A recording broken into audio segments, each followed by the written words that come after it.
Montana Territory, 1879, the wind rolled sharp off the Bitterroot Mountains as Charlotte Jennings pressed her name onto the paper that would strip her of the only thing she had left, her 2 children. Her hand trembled as she handed the pen back to the attorney. He nodded without looking at her. The ink was still wet, her signature curling where her hand had slipped. "I'll file this with the county," he said, already folding the document. She did not answer. She could barely breathe. 2 paces behind her stood a man she had not noticed when she walked into the sheriff's office. His hat was low over his brow, dust on his shoulders, boots worn raw at the edges. His name was Isaiah Dunley, a cattleman from the southern range, and he had come into town to draw money from the bank and check on a missing steer notice. He had not expected to witness a woman giving up her rights to her own children. Isaiah watched the children, 2 small figures waiting outside on the wooden bench. The boy, Roman, maybe 9. The girl, Ruthie, barely 7. Their faces were pale from the cold and confusion. Charlotte stepped out into the street, her boots crunching over packed mud and frost. She bent low in front of the children. "It's going to be better this way," she whispered, brushing Ruthie's hair back behind her ear. "You'll have food every day, a warm place. You'll be." Roman pulled back. "We want you, not them." Her throat closed. She kissed their cheeks quickly before the marshal came to take them. He did not look at her, just motioned for the children to follow. Isaiah stepped forward. "Wait." The marshal turned. "This is legal." Isaiah's voice was quiet but firm. "I want to see that paper." The marshal handed it to him with a shrug, signed and witnessed. "She gave them up to the state. The judge approved it this morning." Isaiah looked at the signature, Charlotte Jennings. He looked at her, really looked at her. Her face was tired, worn from too many nights without sleep, too many meals skipped for the sake of her children. Her coat was too thin for the season. Her gloves had holes in the fingers. He folded the paper once, twice. Then he struck a match against the post and held the flame to the edge. Charlotte's eyes widened. "What are you doing?" Isaiah did not answer. The paper curled black and flaked into ash. The marshal shouted, lunging forward, but Isaiah stepped in front of Charlotte. "You never saw it," he said. "Because there is nothing left to see." The lawman hesitated, then cursed and stomped back inside. He had enough trouble without fighting a man like Isaiah Dunley. Charlotte stared at the burned scraps on the ground. Her eyes filled and she covered her mouth to keep the sound inside. Isaiah turned to her. "You do not give up your children to survive," he said. "You survive because of them." She looked up at him, her voice cracking. "You don't know what I've had to what I've lost," he nodded. "I don't, but I've got land, work, a house with an extra room. And no one waiting in it but silence. Come with me, all 3 of you." Charlotte took a step back. "You are a stranger." "I am," he agreed, "but I'm not cruel and I'm not asking for anything in return." She looked at her children. Ruthie had started to cry. Roman's hands were balled into fists at his sides. Isaiah lowered his hand, palm open to her. "You do not need to sign anything for this." Charlotte's eyes met his. She did not move. Then, slowly, she placed her hand in his. Isaiah's fingers closed around hers, steady and warm. "Come on," he said, glancing at the sky. "It'll be dark soon, and it's a long ride back." They rode out 2 hours later, Isaiah on his bay gelding, Charlotte riding double with Ruthie on his mare, Roman perched in front of him, leaning against the saddle horn. The sun dropped behind the hills as they crossed the river and turned west toward Isaiah's ranch. Charlotte did not speak much during the ride. She held Ruthie close and kept her eyes on the tree line. Isaiah gave her space. But when they reached the ranch house, he dismounted first and helped each of them down with care. The house was simple, 1-story stone chimney, warm light spilling from the windows. He opened the door and gestured them inside. The fire crackled in the hearth. A pot of stew hung over the flames. The smell was rich with meat and root vegetables. "I had hoped to eat this myself," Isaiah said, "but I reckon it'll taste better with company." Roman scooped stew into his bowl like he had not eaten in days. Ruthie curled beside Charlotte on the settee. Isaiah brought them blankets and set another log on the fire. Later that night, after the children had fallen asleep in the back room, Charlotte stood in the doorway, staring out at the stars. The wind had quieted. Snow traced along the fence rails. Isaiah joined her. He did not say anything. She glanced at him. "You did not have to help me. I know. I signed them away. I was ready to let them go. You were scared," he said. "Fear makes fools of all of us." She gave a small nod. "Thank you." He looked at her, eyes steady. "You are not alone anymore, Charlotte." Her breath caught. He did not touch her. Just stood beside her, letting the silence settle. Inside, the fire kept burning. And for the first time in weeks, Charlotte felt something stir in her chest that was not guilt or fear or empty sorrow. It was hope. And it came with the sound of Isaiah's voice, quiet but sure. "You and the children stay, as long as you want." She turned to him, her voice soft. "And if I want to stay forever," he smiled, eyes warm, "then I'd be the luckiest man alive." The next morning, a pale hush lay over the land, the kind that comes just before a storm. Isaiah stood at the edge of the barn with a pitchfork in hand and watched the horizon darken in slow degrees. Frost clung to the fence rails like lace. He worked steady, his breath white in the air. Hay slung in practiced arcs into the stalls where the horses shifted and stamped. Charlotte came out with her sleeves rolled, apron tied at the waist, and Ruthie bundled against her hip. Her boots were too light for the cold, but she didn't flinch from it. She carried herself like someone who had decided there'd be no more collapsing. "I boiled oats," she said. "There's brown sugar still left in the tin." Isaiah leaned the pitchfork against the wall. "You didn't have to do that." She looked down at her daughter's cheek pressed against her shoulder. "I needed to." He nodded, then reached and took Ruthie gently from her arms. The girl stirred but tucked into his chest without protest. Charlotte hesitated, watching him hold her child, something unreadable flickering behind her eyes. "I can finish the feeding," she said. "You sure? I'm not made of glass." Isaiah stepped aside. He didn't say more, just let her take the pitchfork. She moved with care but not clumsily. She'd done this before, somewhere else, under different circumstances. He carried Ruthie back inside. Roman sat at the table, spoon scraping the bottom of the tin plate. The boy glanced up, then away quickly. "You eat enough for a grown man," Isaiah said. Roman shrugged.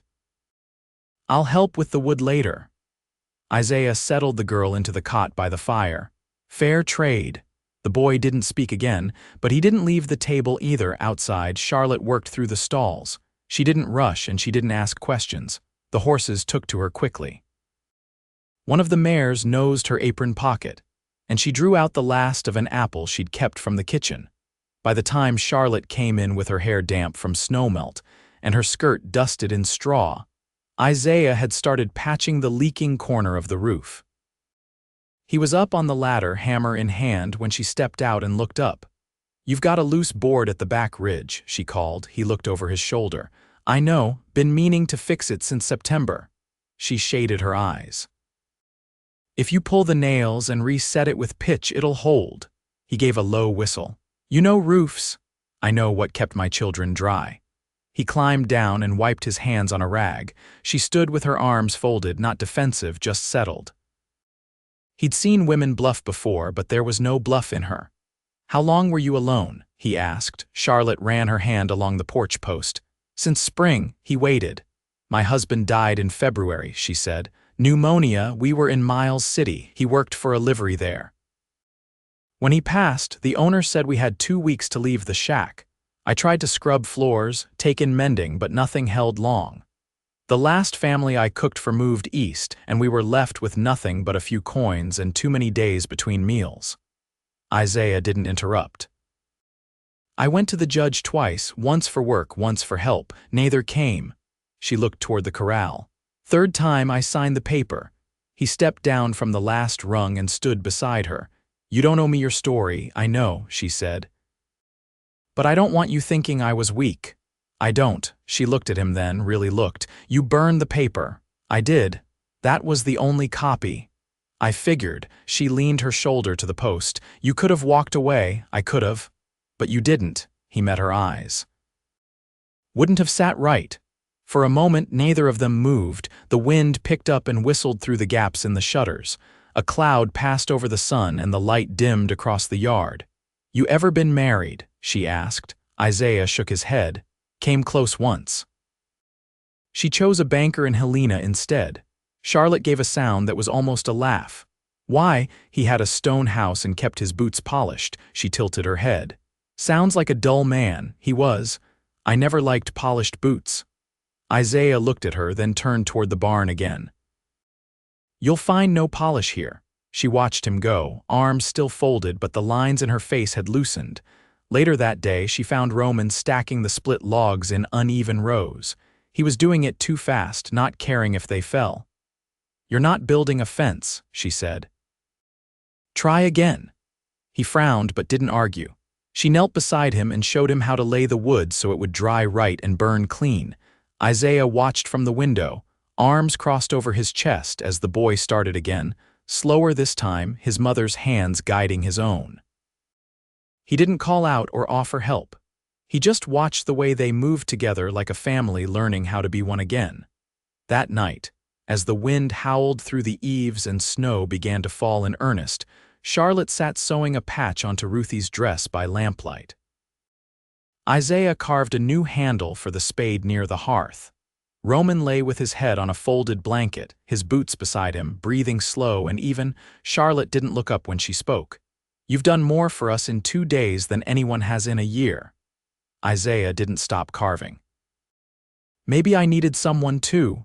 She finished the last stitch, tied it off, then set the needle aside. "I never wanted to need anyone again," she said. "I know, but I might." He looked at her. Her eyes were steady and clear. "Then let it come slow," he said. She nodded once, the firelight warm on her face, and in the quiet that followed, something settled between them, not a promise, not yet, but the shape of something that could be. Something lasting, something real. By the 3rd week, snow had buried the lower fences, and Isaiah had to shovel a path each morning just to reach the barn. Charlotte had taken to keeping a slate by the hearth where she marked out chores and meal plans, not because Isaiah asked, but because it helped her feel the days belonged to her again. One evening, after the children had gone to bed and the fire had sunk low, Charlotte stood at the window watching the snow fall soft and thick. Isaiah sat nearby, oiling the leather of his saddle straps.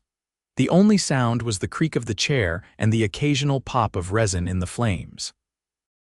"I saw a letter arrive at the post last week," she said without turning. He looked up. "It was from my sister, lives down in Dakota. Do you write her often?" "Once every few months. She asks if I've settled down yet." "I never have much to say in return." Charlotte brushed her hand against the frost on the window pane. "You've been good to us. You should write and tell her that." Isaiah leaned back, wiping his hands on a piece of linen. "Maybe I will," she turned then, slowly. "I don't want to be a weight here. You're not. I mean it. I want to earn what we use. You already do." Charlotte crossed the room and sat down across from him, folding her hands in her lap. "I've been thinking about planting in the spring. I saw the plot past the smokehouse." "It's good soil." Isaiah nodded. "That patch hasn't seen seed in 2 years. I could make it right. Beans, squash, cabbage if the snow doesn't cling too long." He smiled faintly. "You sound like you've done this before." She glanced toward the fire. "My father kept a garden in Kentucky. I was his shadow till I married. After that, I had to learn what would grow in Montana. You're not afraid of the work. I'm afraid of doing nothing." She met his eyes. "That's when the dark thoughts come." Isaiah didn't look away. "I know that feeling." Her voice softened. "What did you lose, Isaiah?" He rested his elbows on his knees. The silence stretched until the wind whistled through the rafters. "My brother," he said at last. "We were supposed to build this place together. He was shot 3 years ago over a herd dispute near Judith Basin." Charlotte's gaze didn't shift. "That's why it's just you here." He nodded. "I'm sorry." Isaiah sat back, rubbed the back of his neck. "Some days I talk to him out loud, just little things, where I moved the cattle. What broke on the wagon feels less empty somehow." Charlotte looked down at her hands. "I used to do the same with my husband. After he passed, I'd talk to the stove while I cooked like he could still hear me." He watched her for a long moment. "Do you still?" Not since the night you brought us here." His breath came out slow. The firelight caught in her hair as she leaned back in the chair, shadows draping her face in soft folds. "You miss him?" he asked. "I miss the way he made me feel safe, but not the man himself. He had kindness in him, but it came and went like the rain. I don't want to live like that anymore. I want something steady."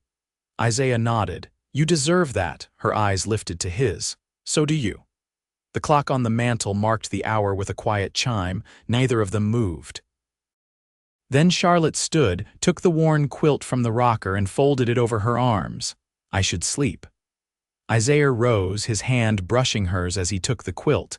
"You can have the fire tomorrow," she said. "I'll take the wood stove for breakfast." He nodded. "All right." She turned to go, then paused. "Isaiah," he looked up, "would you mind if I planted wildflowers in the spring too?" He tilted his head. "Flowers don't feed a family." "No," she said, "but they feed something else." He gave a quiet nod. "Then plant as many as you like." As she disappeared down the hallway toward the children's room, Isaiah stood alone in the orange glow of the coals. Snow whispered against the glass, and somewhere beyond the barn, a coyote called low across the fields. He didn't speak aloud that night. He didn't need to. The February thaw arrived slow and reluctant, loosening the snow in patches along the south fence and dripping steadily from the eaves. Isaiah knelt beside the pump behind the barn, working a rusted bolt free with a wrench wrapped in cloth to keep the cold off his fingers. The pump had started sticking the day before, and he didn't trust it to hold through spring melt. Charlotte stood nearby, a basket of damp linens tucked against her hip, watching the clouds shift over the ridgeline. Roman had taken Ruthie down to the creek where the ice had cracked enough to let the water run visible again. Charlotte had watched them go, but not with the same tight worry she once held. That had softened with time. She stepped forward now, setting the basket on a dry stump. "I saw a cracked pane in the loft window yesterday. Might need a new shutter before the rains come." Isaiah didn't look up. "I've got spare lumber stacked by the smokehouse. I'll cut the boards." He tightened the bolt, wiped the grease on a rag tucked into his belt. "All right. But let me help hang it. That ladder's got a bend in the third rung." Charlotte gave a brief nod. "You always notice things like that?" "I try." She crouched beside him, tugging her shawl tighter. "I wasn't sure at first. Whether you offered us shelter out of guilt or pity." He leaned back on his heels. "I didn't do it for either. I know that now." Isaiah glanced toward the trees where the children's voices echoed faintly. "You've made this place feel different." "Lived in, I mean." Charlotte reached into the basket and pulled a length of linen, began wringing it slowly between her hands. "It's strange. I never imagined peace could feel like this." "Like what?" She looked up. "Quiet. No sharp edges." Isaiah stood and rinsed his hands in the bucket near the porch. "I spent years building fences and hauling water, thinking that if I just worked hard enough, the world would give me back something steady, but it was always just more work." Charlotte rose, brushing her skirt. "And now I come in at night and hear the kettle whistle and see your boots by the door. I don't feel like I'm waiting for something anymore." Her eyes didn't leave his. "Neither do I." They stood in the hush between wind gusts, the trees creaking in the distance. Charlotte stepped closer, not reaching for him, just closing the space in a way that said she no longer needed to keep a wall between them. "I've been thinking about the land west of the pasture," she said. "It's brushy, but there's fruit trees, wild ones. If we cleared the bramble, we could graft them, maybe start an orchard." Isaiah studied her face. "You want to put down roots?" "I already have." He reached out then, slow and sure, and touched the edge of her sleeve just where the linen met her wrist. "Charlotte," she looked down at where he touched her, then back at him. "I want to stay." His voice was quiet. "Then stay." There was no rush between them, no sudden pull. Just the long steadiness of a decision made over shared chores, over watching the children sleep, over the way she left the lantern burning low when he came in late from night checks. And in that stillness, she set her hand over his. "I want more than shelter," she said. "More than kindness." He didn't hesitate. "So do I." Behind them, the kettle began to hiss faintly through the open door. Charlotte turned, her hand still in his. "Come inside," Isaiah nodded. "I will."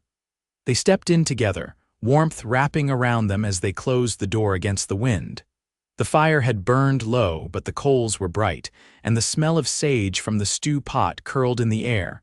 Charlotte hung her shawl on the peg beside his coat. Isaiah moved to the table and set 2 bowls down, not needing to ask if she was staying for supper. They didn't speak again that evening, not because there was nothing to say, but because the silence between them had begun to mean something else entirely. And when Ruthie came in later with her cheeks pink from the cold and Roman behind her carrying a bundle of broken twigs for kindling, Charlotte stepped forward and took the wood from his arms. Isaiah met her eyes across the room. Everything they needed to say had already been said. And everything else would come in time.